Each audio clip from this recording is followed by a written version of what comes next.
This podcast is part of the Spoon Podcast Network, home of smart conversations that feed your mind. What if the way we cultivate and fund our food system could save us all? I'm Eva Goldborn, and welcome to Everything But the Carbon Sink, a podcast that delves into the exciting and sometimes messy intersection of food, climate, and the money that could change everything. Here with me today is Thomas Crampton, CEO of Crampton Blackie, an advisory firm that specializes in helping innovators effectively communicate their stories to attract investors. So far, Crampton Blackie has helped their clients raise nearly $500 million in investment dollars since working with them, $466 million, which is a number that you can't ignore. And I think really speaks to the value and importance of storytelling when we're talking about investment.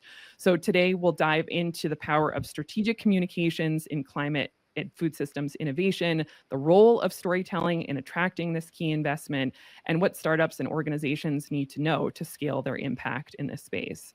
So Thomas, thank you so much for being with me today. Great to be here. Thank you so much. Yeah, really appreciate it. I am also just double excited to have you because, as I mentioned during the briefing, you are a fellow communicator in this space. And I never understood in my work with Littlefoot that storytelling is pretty much the name of the game in this job, where you may believe that people have an understanding of something around these complex systems, but having dedicated strategic communications by stakeholder group and for investors is shockingly important to really take the time to do that. So I'm excited to get into that with you today. You've worked at Ogilvy and Mathers, you've worked at Edelman, New York Times, International Herald Tribune. You have helped Greenlight Biosciences, a biotech company, on their communications to lead into their $1 billion IPO. So you know a thing or two about communications. I want to know what led you to focus on helping innovators craft their stories for investment and impact, and why is this so important in this moment right now? So, Eva, thank you so much for having me here. It's really an honor and fantastic to continue our conversations about storytelling and the power of it. I think, first of all, taking the broader look at stories themselves, as you were saying, stories have this inherent and huge power that is so often underestimated. If you look back through the history of humanity, it is the one major uniting factor, and some say the reason that sapiens became what we have become as a species. Is our ability to tell stories. So I think that power is too often forgotten in terms of any form of anything, any form of innovation, anything trying to accomplish anything. Stories change the world. Stories will drive nations to kill each other. Stories can bring peace. Stories can inspire, depress, uplift, and in my focus of my life, they can help innovators, purpose-driven innovators, to raise capital and really show the value of what they are doing. And that's something that is too often missed with innovators. Innovators often fail in fairly predictable ways, very common ways of how to tell their story. And so my job is helping them with that. How I got into that was a series of careers. This is my fourth career now. First was in journalism, as you said, to the New York Times, the International Herald Tribune, a foreign correspondent based in Asia, Europe, North America, Paris, Bangkok, Hong Kong, New York, Washington, Paris again. And then I decided life was too short for one career, so left the best job in journalism, Paris-based features writer, sit in a cafe and think up story ideas, to go back out to Asia again, return to Asia, where I went to work with an Asian tycoon, helping him with his businesses in Beijing, Taipei, and Hong Kong. Then I switched over to Ogilvy and Mather, which is a very storied advertising firm founded by David Ogilvy in the 1960s, who really helped to invent the advertising industry as a whole. And the original Mad Men, right? he was actually the basis of Mad Men. A large part of the main character of Mad Men was based on David Ogilvy. He was an incredible character, larger than life in many, many ways. And one of his greatest gifts or legacies is actually the agency he created, where he, after sort of semi-retiring from the agency, he spent his time writing memos to the agency about how to run the agency. And those memos and things that he wrote are just really remarkable to read them today, because something written by a person of his era could so easily, age quickly in many, many ways. But what he wrote really holds true on so many levels. And I have not come across, maybe somebody will highlight one from this podcast when I say this, but I have not come across any of the things where you're like, ooh, Granddad, you really shouldn't have said that. Yeah. They're all very lively. They're all very intelligent, and they're all very valid. Yeah, and sounds like timeless too in terms of his absolutely timeless. His thinking about how to be creative and creative ideas. So I spent a lot of time at Ogilvy, first in Asia, setting up their social media team. Back then, social media was called blogs. And then, if you remember that time, cute. And then I left. Left Asia to come to Europe. Based here in London. When the team got very large, that I grew to 1,500 people across 73 cities worldwide. Wow. When we moved to London, continued that in that role for a while, and then switched over to launch a consulting practice in Europe for Ogilvy called Ogilvy Consulting. And then went over to another agency called Edelman, where the owner, Richard Edelman, wanted to reshape the digital offering he had. And then after that, we decided I wanted to take a new career pivot. And that was going into startups, first with a health tech startup that we brought from an idea on Zoom with 12 of us on a Zoom call, I think it was, through to getting funding from Temasek, the Sovereign Wealth Fund of Singapore, Eric Schmidt, formerly of Google, the Rockefeller Foundation. And as it sort of hit the funding and execution escape velocity, biotech approached me. They were focused on RNA. They were saying, look, with BioNTech and Moderna both being approved now, there's a huge opportunity with RNA, and we'd like to make sure that what we do is heard out there in the world. Can you please help? So I joined and had an amazing time there as we scaled from about 70 scientists through to 350 staff, and then took the company public on NASDAQ, which was a wonderful experience that I so enjoyed. And what I liked about it was taking this purpose-driven biotech, taking chemical pesticides out of agriculture to broader and broader audiences, and explaining to them what we were doing. And when you begin pitching biotechs, you're starting with the very high-level biotech VCs, RA Capital, incredible company, incredible investors. Everybody you speak to, I mean, almost literally everybody you speak to at RA Capital has 1 or 2 PhDs. And we had to take it from a story that they would understand, and they really understood it, and they really pressed and prodded and had great questions, through to when you're a listed company, somebody with a high school diploma should be able to understand what you are doing, or what you understand everything about your company. So that I love that challenge, and so decided to set up doing that in general. So now, as you said, I work with innovators across the board in climate, health, AI, of course, and other sectors to help these innovators, purpose-driven innovators, to tell the value or express the value of what they are doing. Yeah, thank you. And I want to ask you a question about that example too, before you started your own advisory firm, because one, as you're mentioning, RA investors is what they're called. RA Capital, yeah, they're RA amazing Capital. firm. Sorry, in many ways is a unique case study in that it sounds like they were extremely well versed and qualified to sort of understand the opportunity of what this biotech company was bringing forward. So it sounds like in their mind, they're like, yes, yes, yes, yes, yes, this is huge. And then it was sort of the reverse challenge of like, as you were saying, okay, how do we make sure that, you know, the everyday consumer or the everyday, you know, person can understand this?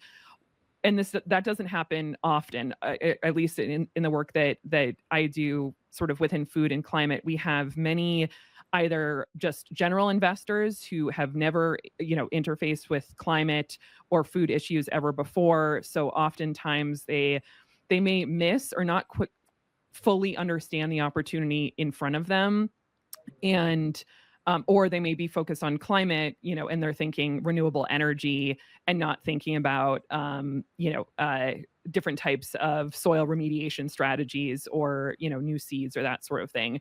What makes the difference between those investors in terms of, and maybe even thinking about from an innovator's perspective, how can they either teach their current investors or potential teach in quotations maybe, and sort of provide that education of the opportunity, or enlist those investors who do totally get it to help expand the narrative alongside the solution provider, the innovator in this case? Okay, yeah, excellent question. That's literally what I do every day, and actually have some thoughts of that process just from a call I was on a few minutes ago with a client who is in a very interesting part of mental health, using data in ways that has never been possible before. And when the first thing that has to be said, and it's, let me take it a step back even from that. I deal with a lot of scientists. Scientists are all kinds of scientists, engineers, and deep specialists in their topics. These are the kinds of people that have what it takes to come up with an idea, identify a concept, or create that concept. Out of thin air.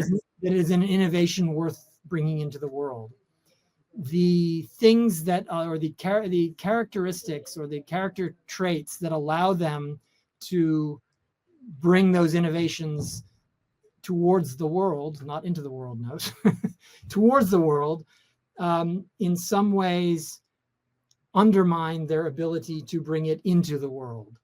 Yep. They are very focused on what is the new or different thing that they are bringing in, and the systems from which they come, often academia, but even if they're not in academia, they're in research, or they're dealing with this fairly narrow field, encourage them either through, getting tenure. The only way you get tenure is by showing the narrow difference you bring to whatever field you are in. Basically the hard science or the hard facts. But it's just a super narrow one. So one company I was working with, they kept saying, yeah, we proved 2 Nobel laureates wrong.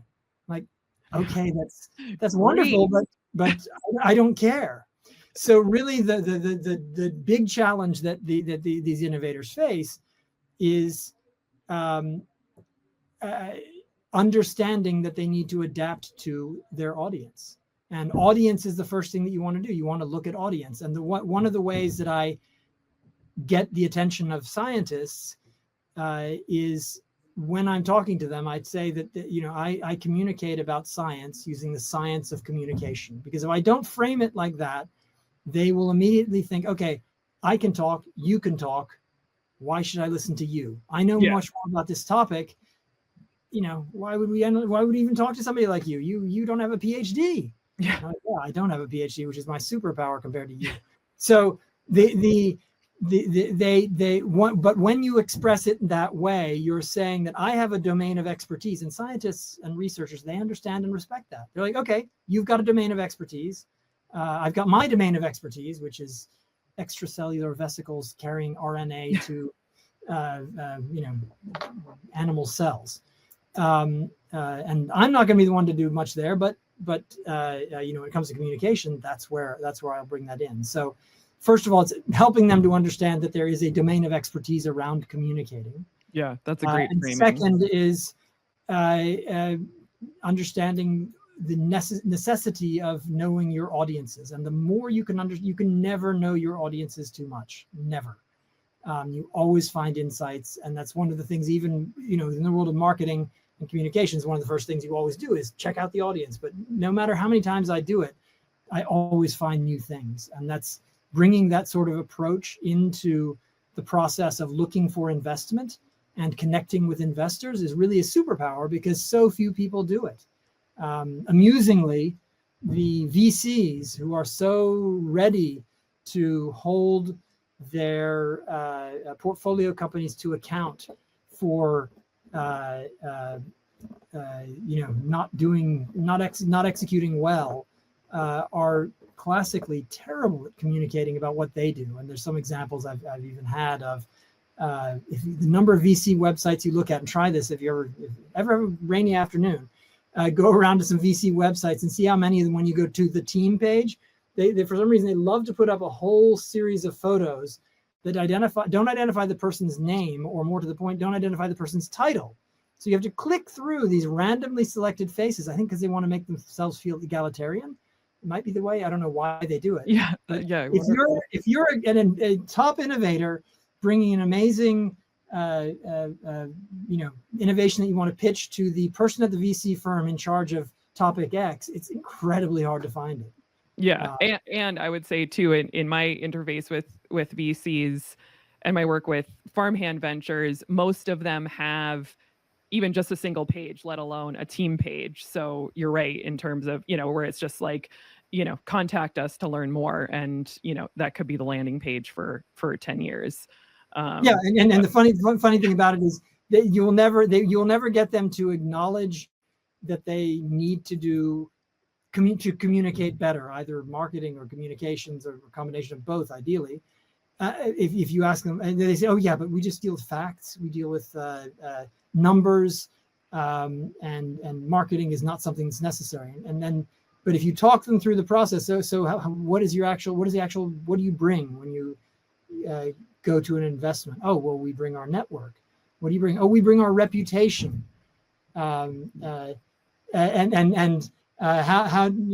is the biggest challenge you have? Well, getting into the top innovators, and basically you talk through what are the challenges they face, and almost every one of them is related to communicating clearly what they do.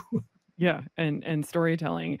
I want to ask you about that too, because in your world, you've got the stakeholders of the innovators who are the solution providers, and as you're saying, deep, extraordinary expertise and sort of the value of the way that their minds work and where they come from in this space, as you're saying, specifically needs to be focused on this very narrow solution set or topic area.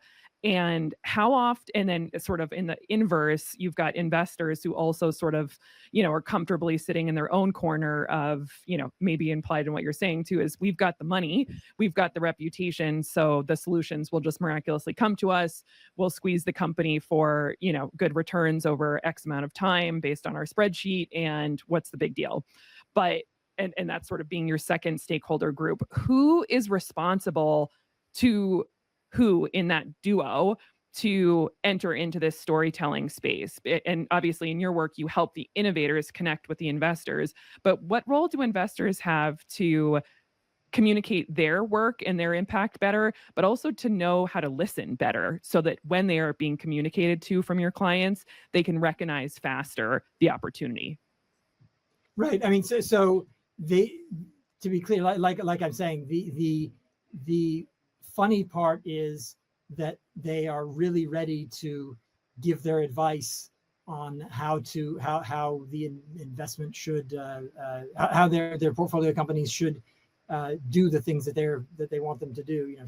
Everything from marketing to communications to everything else.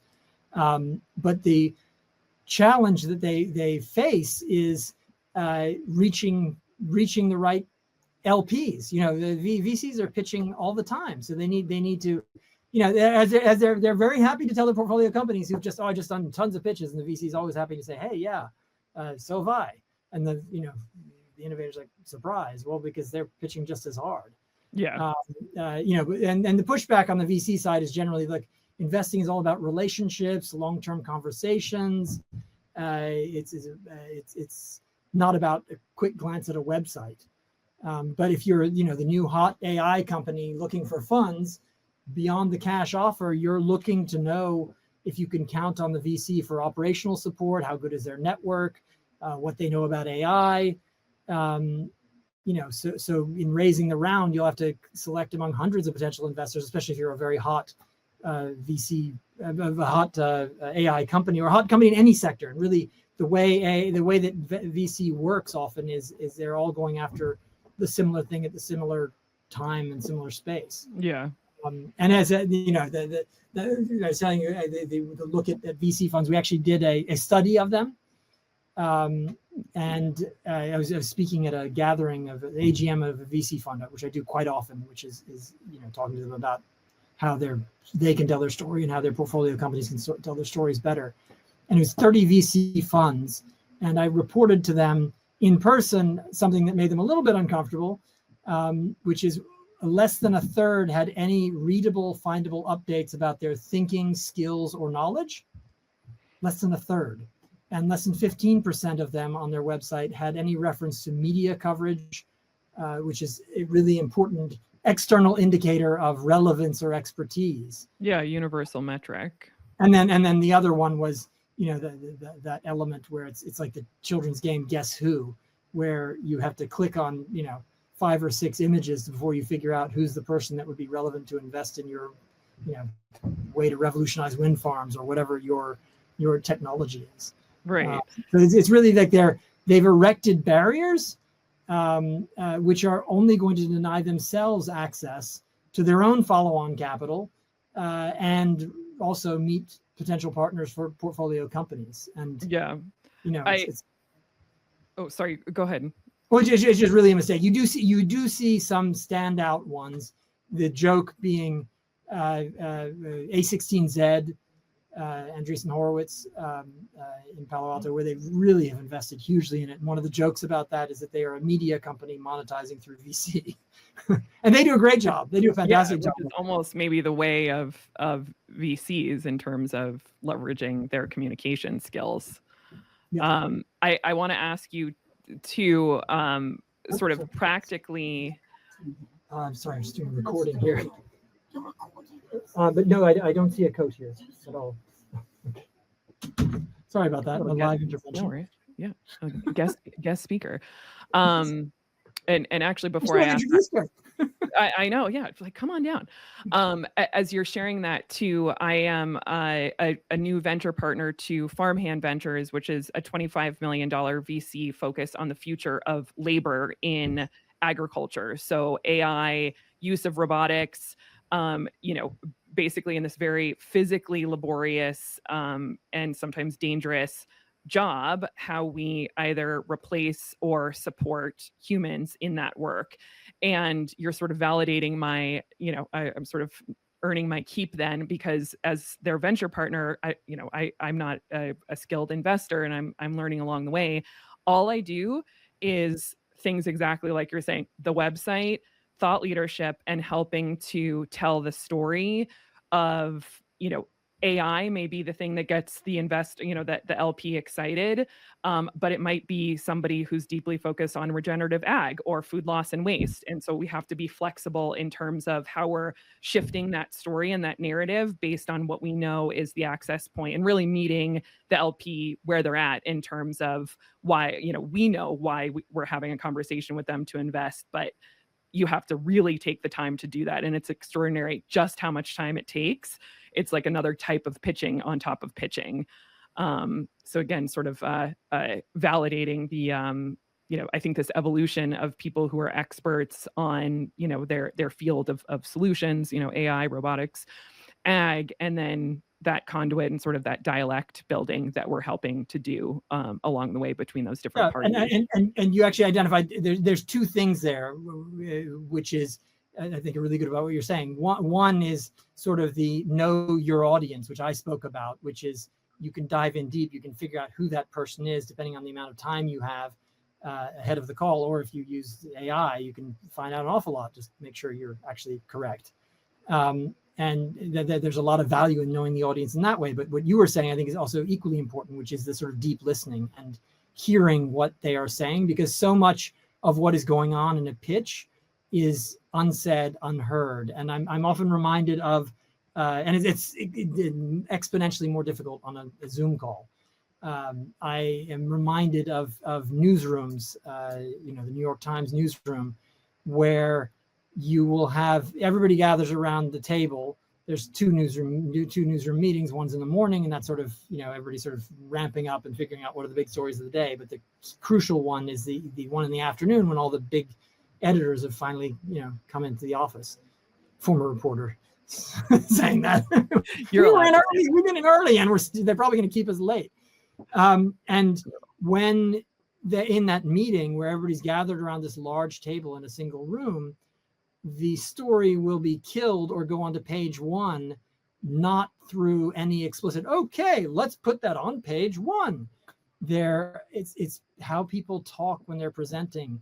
One editor sort of little shrug, and the story is dead. Yeah. So being able to deeply listen, read the room, even if it's a virtual room online, is so important when you're communicating, particularly when you're in a pitch situation, and understanding that. But to your point about the other materials, there is so much work you can do before you get in that room, which is too often ignored, about making sure that you are really putting forward the story in the best possible way. And there's very common mistakes across every single innovator, basically, that I've done this now in the last 2 years, with about 24 innovators in a deep way, and hundreds in a lighter way. And the problems are uncanny, and it's from the pre-seed startup through to the unicorn. The challenge remains similar. Yeah, I want to ask you about that too, because in sort of exactly the amount and sheer volume of innovators that you've interacted with, there has to be like 3-4 common mistakes or challenges that you see them make. And then that's probably when you're like, hold my beer, roll up your sleeves, I got this. And like, that's where you play that role. What are some of those sort of like repeated problems or challenges and missteps? And we spoke to this a little bit in terms of, being experts in sort of different fields, but universally, where are you just like the 3-4 things that I could tell these folks where it's like, my goodness, hire somebody or fix this, because I see it with any type of solution provider? Right. I guess first thing I would say is, the expertise element or the specialist element is not so much the outcome or the problem, the issue. That's more the cause of what the issue is. And I have had the privilege of having tremendous opportunity for pattern recognition, as I've dealt with so many of these incredible companies over the last 2 years. And to be clear, some of them are in a much worse state than others. And it's not always their fault, frankly, because the challenge is not only are you immersed in your topic, but you're immersed in your company and your technology at the whatever technology readiness level it is, and whatever the science is. And you are really trying to push all of that forward. And there's lots of overlapping, changing Venn diagrams of the market, where the world is, what the conversations are. And your company will, by definition, change more than 20% every 6 months, or is every year. So after a year or two, it's almost an entirely new company in some ways. And you're still, the interesting part is if you go to the CEO, the top scientific or technical person, and the largest investor who's been on board from day one, and ask them separately what the value of this company is in 3 to 5 years, until they've gone through this process of working out that story together, which I'll talk about later, they will tell you very, very different answers. And it's almost comically different. Because none of them are right. No, sorry, none of them are wrong. They're all right to a large extent. But the stories just need to be unified. The technical person is really thinking about what we can do in 5 years. The investor is probably a little bit out of date because he or she is looking at other things. And the CEO is the salesperson, and they're really pitching as hard as they can on selling it forward. But the common challenge that they all face is that they're so immersed in their world of the science, the expertise, they're so immersed in their company and their context that they fail to relate to the audience and explain the problem they're solving. Why do they matter to the world? So I always begin with, understanding what they're trying to achieve. Are they trying to raise how much, from whom, who is their audience? Who are they? What are they trying to raise the funds from? And then move quickly into defining the problem that they're aiming to solve. And that takes 80% of the effort. And it's much harder than they ever think. It's like, obviously we know what we're doing. Yeah, we have a solution that's going to change the world. We don't need to say much more beyond that. Right, exactly. And they always start with the solution. And the solution, I don't care about your solution. Do I need it? What is it? Yeah, I don't know how it impacts me positively as a person in the world. You got to back up and tell me. Yeah. So that's the most common thing, is challenge defining the problem. And it's not because they don't know that needs to be done. I'm working with one company right now that knows exactly what needs to be done. Actually, two of them I'm working right now. Their challenge is, how do I understand what needs to be achieved, but I'm wrestling with how that works. Yeah. And actually, maybe that's a perfect segue too, Thomas, into your process and what you actually do with clients, and even how they find you or how you find them.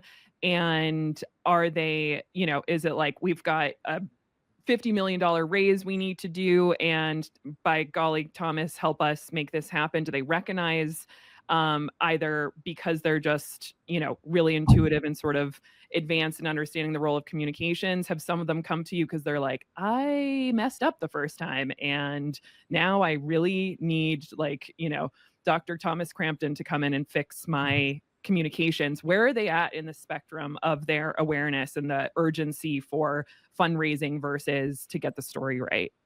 So it's interesting you say that, because there is a somewhat of a pattern to their timing, which is often I get companies that have just finished a raise. And they're like, that was way too hard. Exactly. And that's exactly what I was about to say. That's exactly what I was about to say. And they're like, this is way too hard. We need to figure out a better way to do this. So that's a very, very common occurrence. And by definition, they all understand there's the problem. And the filter by which they go to for my engagement is, you recognize that you have a problem, you recognize there's a problem, and you see that you really need external help to solve it. So it's quite a list of things on that front, which are sort of the conceptual in the heads of the leadership team, because often it's a board decision to work with me. So, everybody has to agree. So I've had cases where the board thinks it should happen and the innovator doesn't. I've had cases where the innovator thinks it should happen and the board doesn't. So the leadership of the organization needs to understand that they have a problem that needs to be addressed, and that they need external help for that. Yeah, that's great. And that, resonates so much in, the work that I do parallel to you, in that, people may Google, a good marketer or social media person. They may, try to find a good CSO or CFO. Those are really clearly defined roles of expertise. But then the communicator, where you're not quite a marketer, you're not quite, so much more than a PR and strategic comms, but it really is sort of that connective tissue that goes beyond that. Takes a lot of time to even get the story straight for them internally, to then even realize that they need this. I'm curious too, do you work with investors and sort of do the inverse side, where they understand the importance of storytelling and they're not quite sure either, one, maybe it's a service they want to offer to their portfolio companies, or where they believe they really have a unique opportunity and investment thesis that they think needs some zhuzhing up in terms of strategic comms? They definitely, worked with, all cases. I mean, there are funds raising capital that I've worked with. They're raising maybe a larger fund than they'd raised previously. It's a different kind of fund. They want to make sure they get strong traction. That's fairly common. It's really the same process, in terms of what the process is. The process is very similar throughout. And the interesting thing is, I think I'm relatively immune for now against being replaced by AI, because my job is not to tell people what they want to hear, it's to tell them what they don't want to hear. And the other part about it that I think is really important is I can't tell them the answer. I might see very clearly what their problem is and know what they need to address, but it's really, you have to go through a process for them to understand how to do that and what is the issue. You can't jump straight to the answer, and the temptation is always there to jump to the answer. I mean, I don't know how many times I've made that mistake, of jumping to the answer, not taking somebody through the process, because it literally is, not to pick too much of a cliche, but it is a journey. And it's the journey getting there that is really of value to the organization, because then that storytelling sensitivity is embedded in the organization, and they will use that going forward, as opposed to walking in and saying, okay, here's the answer. And they will reject it if you do that also, because they don't understand why you've made decisions or why something makes more sense in one way than another. Yeah, almost like showing your work during a math test to sort of get that alignment. I have one final question, and then I want to open it up to you to share any final thoughts that I may not have probed you on. But implied in this whole conversation that you and I have had together, we're talking about extremely smart people who are very focused on changing entire systems, and there's no lack of knowledge and ability. And we're also talking about leveraging and mobilizing a hell of a ton of money too, as in, like, we are over indexing on very, very smart people. We have this tension between data, hard facts, the science, and then the narrative that needs to be packaged. It's sort of almost, now I'm visualizing like an equation, like data plus narrative equals storytelling equals success. What's the balance of those two things where, because everybody they say they want the data, but then it's sort of like, eyes go glassy and it goes over their head in terms of what does this mean for me? What does this mean for me as an investor or potential consumer? How do you think about the sort of, percentage and the ingredients between data and the narrative that needs to be packaged with that, and what's maybe appropriate, in different examples, if you want to share? Yeah, I mean, that's a really great question, and it is one that very often comes up, because on all sides, on the investor side and on the innovator side, because their self-perception is that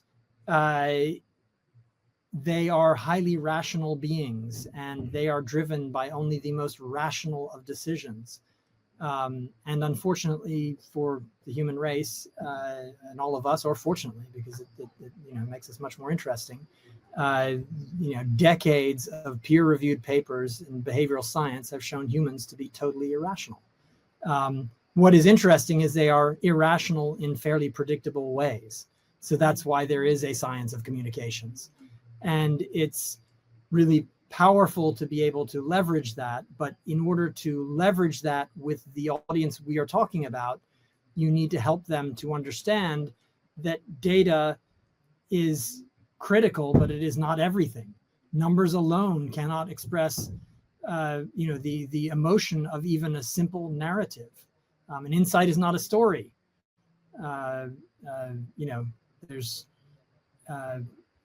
It's really important to help them to understand that.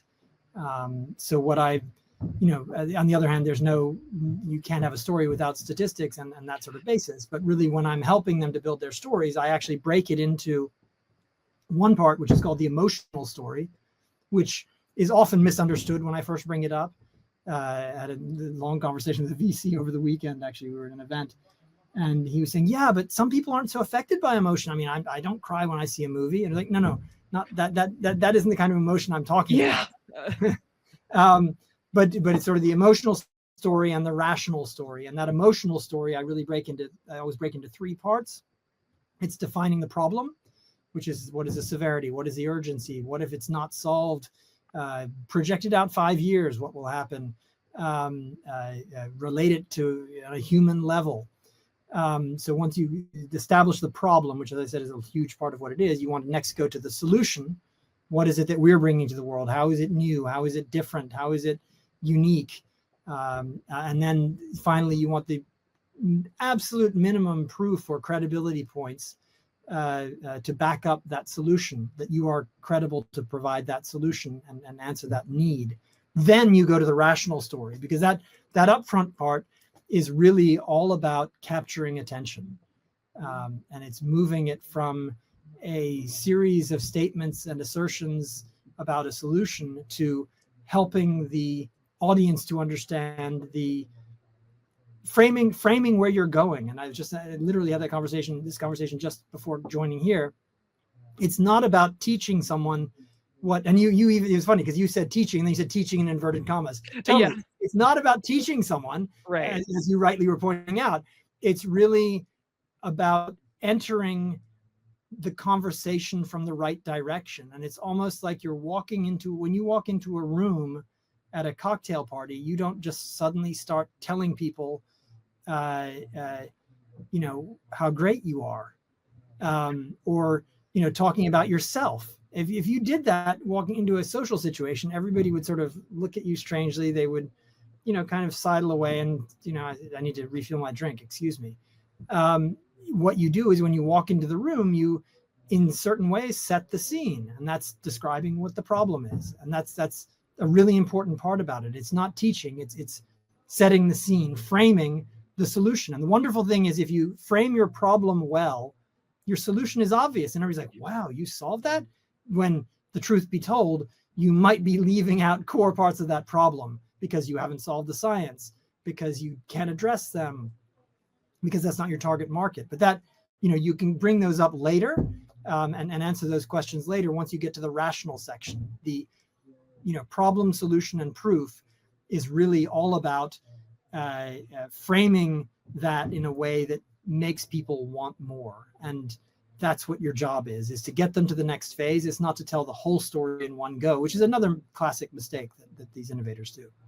Yeah, of sort of like the information overload. But this is helpful framing too, of just, articulating the problem to the degree that, sort of the pieces are necessary to just sort of capture the attention. And then, that sort of, I'm almost imagining sort of, like a layering of a cake of all of those pieces are important, but the sequence of them is almost even more important, and not starting with the solution that you have before people are even like, whoa, okay, like, why do I even need that?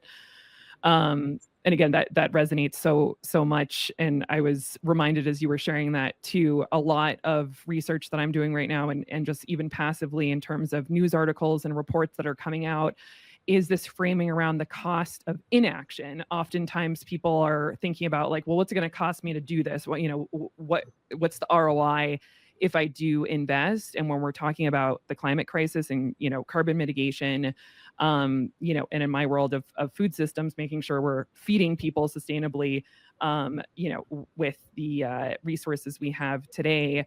I'm working on a project with BCG on regenerative ag, and we talk about the $12 trillion cost of doing nothing. And so I just am reminded in terms of, we have to frame things not only in terms of, what you're going to get if you do something, but what's going to happen if we don't. And that cost in a lot of these health and food and climate systems is quite significant. I want to close here, Thomas, with, I have a bajillion more questions, but maybe we'll do a part 2 together. What did I not ask you, or what is really something that you think is important to share, either wisdom for investors who, need to, sort of have a better ear for their innovators, or for innovators who need to really think more strategically about, not just focusing on their solution, but, this nuance of communications. What do you think is important for people to know? I think it's important for people to understand the difference that a powerful story can make. And there are a number of examples that I've used of that. And one of them is, I think, great writers of fiction. Who was the greatest writer of fiction in the 20th century in terms of the amount of money they earned? And if you look at, the classic answer with that, and it's a woman. And so, J.K. Rowling. Actually, it's not. If you look, in terms of writers of fiction, I would argue the best, the writer of fiction who attracted the most capital was actually Elizabeth Holmes and Theranos. Wow. So that was a work of fiction, and J.K. Rowling was only 1 point something billion, tiny change. Theranos had a peak valuation of something like 9 billion. Oh my gosh, that is such a great. And then if you look at other comparables, another one I've looked at is also if you look at the valuation of Regis offices versus WeWork. Yes. The companies were different, but fundamentally, the story was a core part to what made WeWork a different kind of place. But essentially, it was and is a office space, shared office space. So story makes a deep and fundamental difference. Is your story making that difference? Is the question I would ask any innovator or VC or anybody trying to bring around change, because the power of stories to bring change is absolutely huge. And that's top of mind, because I'm working with a space company. But if you think about the story, perhaps apocryphal, of Kennedy walking around the space center, talking to a janitor who's walking past, and he asks the janitor, "What are you doing? What is your job here?" And the janitor says, "Oh, I'm putting man on the moon." And that is thanks to that's the story that was built about, we are making this bold move. And it's all about stories. Stories move the world. It is the most powerful force. It is not gravity. It is narrative.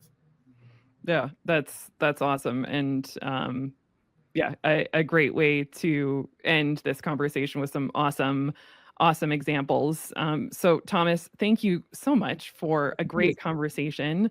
As always, I love learning from you, and so much more, I think, for us to explore. And thank you to our listeners for joining me today on Everything But the Carbon Sink on the Spoon Network. I hope this discussion helps inspire you to think differently about the intersection of your solution, whether it be around food, health, climate, and of course, funding, and the role that we all play in transforming our food systems and using storytelling to do so. So if you enjoyed today's conversation, don't forget to subscribe wherever you listen to podcasts. Be sure to share with others who wish to also bring about a sustainable food future, and see you all next time.